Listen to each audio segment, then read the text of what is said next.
Dosis de ciencia. Hoy, huevo parásito.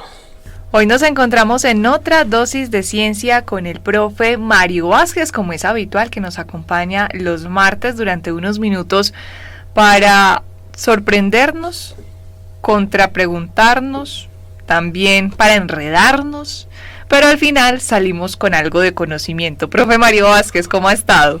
Muy bien, muchas gracias, Joana. Sí, en ese orden esperemos que por lo menos se cumpla la última parte. Siempre se cumple, profe Mario Vázquez, y eso es sincero porque usted no me está pagando nada. Profe Mario Vázquez, huevo parásito. A ver, desenrédenos este hilo. No te da mucha idea, ¿no? ¿Cómo aterrizamos un huevo parásito en un programa en el que solemos hablar solo de aviación y de naves espaciales? Sí, yo no sé usted por dónde se va a ir. No, esta vez está fácil porque justamente hemos tomado el hábito últimamente de traer algunos aviones que son muy particulares, algunos que son particularmente feos o de tan feos que son bonitos, son raros. Y este es el caso del personaje que traje hoy, que se lo conocía también como el parásito, ya te voy a decir por qué, y huevo por la forma del avión, que no era exactamente como un huevo, pero da una idea. Así se le conocía, huevo parásito.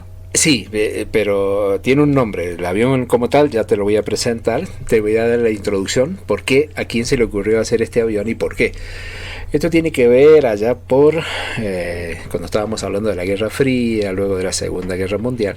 Bueno, si vamos a la Segunda Guerra Mundial, sabíamos que en los combates participaban aviones que eran bombarderos, que eran los que llevaban las cargas de bomba para atacar al enemigo, que son aviones grandes, pesados, y que había que protegerlos. Entonces, normalmente ellos iban acompañados de aviones más pequeños, que eran veloces y eran su escolta.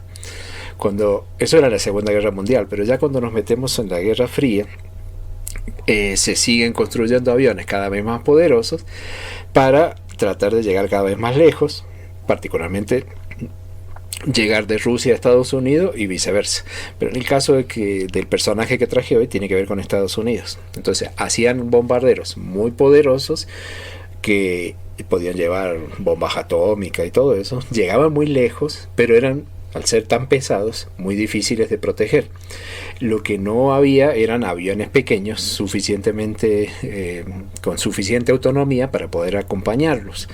Entonces todavía no estaba muy desarrollado el tema del reabastecimiento en el aire, que nosotros ya sabemos que hoy en día es más normal, entonces los aviones pueden ir a cualquier lado del mundo, pero en aquella época entonces la parte crucial era cómo protegemos a un bombardero grandote si no tengo aviones pequeños que lleguen a tanta distancia. Entonces a alguien se le ocurrió la idea de fabricar un avión que fuera lo suficientemente chiquito para que lo llevara el avión grande en la panza, donde van las bombas, ahí poner un avión chiquito que pudiera entrar en esa cavidad y en caso de necesidad lanzarlo, que el avión lo protegiera y luego volver a meterlo dentro de la panza. O sea, algo que no era muy fácil. Entonces primero el tema del tamaño, y por eso el tamaño y la forma. Y así es que nace este avión, el avión se llama Goblin, es conocido el Goblin XF-85. Y tiene, si tú ves una foto, lo primero que llama la atención es que es redondito y tiene unas alas que había que plegarlas para que pudieran entrar dentro del otro avión. Esto lo conduce a ser el avión de reacción más pequeño que se haya construido. No era lo más práctico y no fue lo más práctico y no sirvió para mucho. Voló muy poquitas veces, pero existió y existen algunos modelos que están en los museos y algún valiente piloto lo que hacía era subirse a ese avioncito, dejar que lo lanzaran. Ese avión no tenía ruedas.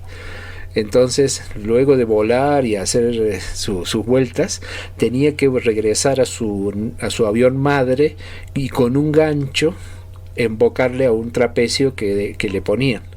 Y eso era una dificultad porque un avión grande con un avión pequeñito, los dos aviones a reacción, que estuvieran tan cerca, eso era muy inestable, entonces generaban accidentes. Bueno, no fue una idea muy práctica que digamos, pero el avión existió y era muy pequeñito y tenía forma así esto no es una locura que se le haya ocurrido en la época de la Guerra Fría, sino que es una locura que ya se había ocurrido antes, en la época de los zeppelines, de los globos, que en épocas de guerra también llevaban un avión dentro y lo lanzaban, un avión biplano. O sea, la idea de llevar un avión de reserva viene de mucho atrás. Por supuesto, hoy eso ya no tiene sentido. Pero el Goblin existió y era un avioncito chiquito, gordito, de unos 4,5 metros, que bueno, existió y tiene una forma muy graciosa, muy curiosa. Y de ahí viene, bueno, y se le llamaba Parásito, porque era un parásito del otro avión.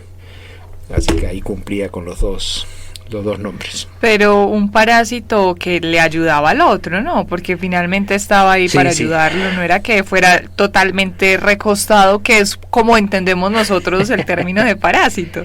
Sí, tal vez le podríamos dar una mirada de que el parásito necesita al hospedador, ¿cierto?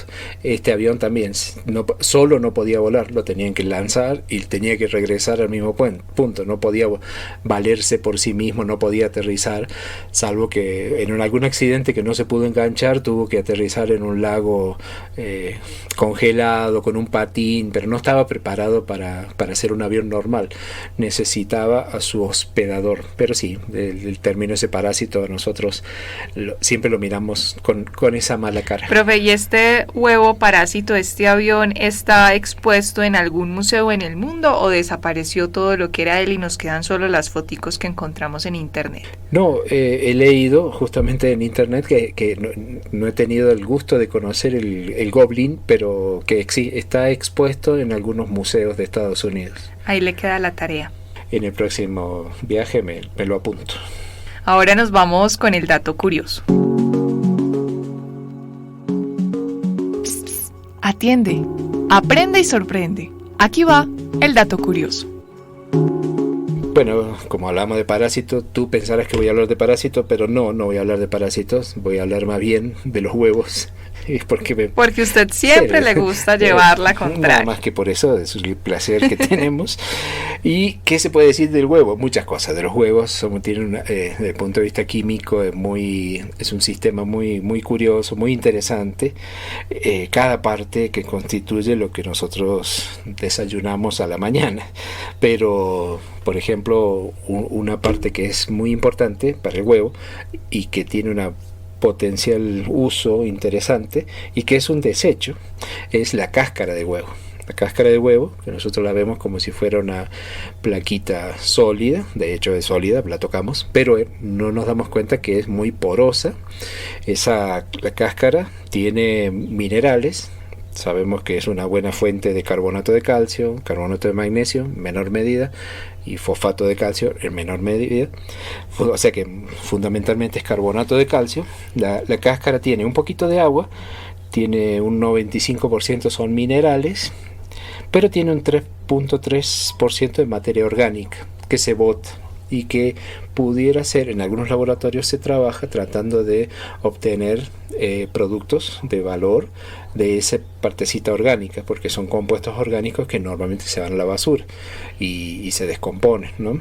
Desde el punto de vista química, los huevos es un sistema muy bueno para hablar de muchas cosas, desde esto de la cáscara, desde el olor a huevo podrido, que lo identificarás fácilmente, quién no, y que ese olor tan feito es un índice, tan feito, para decirlo de una forma elegante, diplomática, para los químicos es un indicio desagradable, pero indicio al fin de la presencia de azufre, porque lo que nosotros conocemos como ese olor a huevo podrido es el olor que tiene el sulfuro de hidrógeno, que es un gas muy, muy venenoso, muy tóxico, y por eso agradecemos que sea un olor feo, porque si no hay cosa más peligrosa que un gas tóxico que huele rico.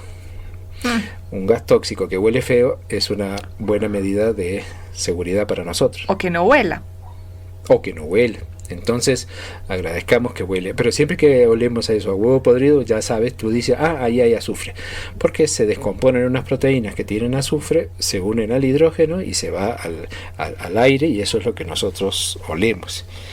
Y la última curiosidad del huevo que te dejo hoy, y de paso un consejo culinario, es el huevo. Cuando está enterito, tiene una cámara de aire, porque la cáscara es porosa, se deja entrar aire. Y el tamaño de esa camarita, que muchas veces lo vemos cuando lo cocinamos y queda el huevo duro, que la yema no está justo en el centro, sino que está más corridita, todo. En todo caso, mientras más grande sea esa cámara de aire, el huevo es más viejo, porque se va deshidratando la clara, se va deshidratando y se va encogiendo y va entrando aire. Si entró mucho aire, significa que el huevo es más viejo.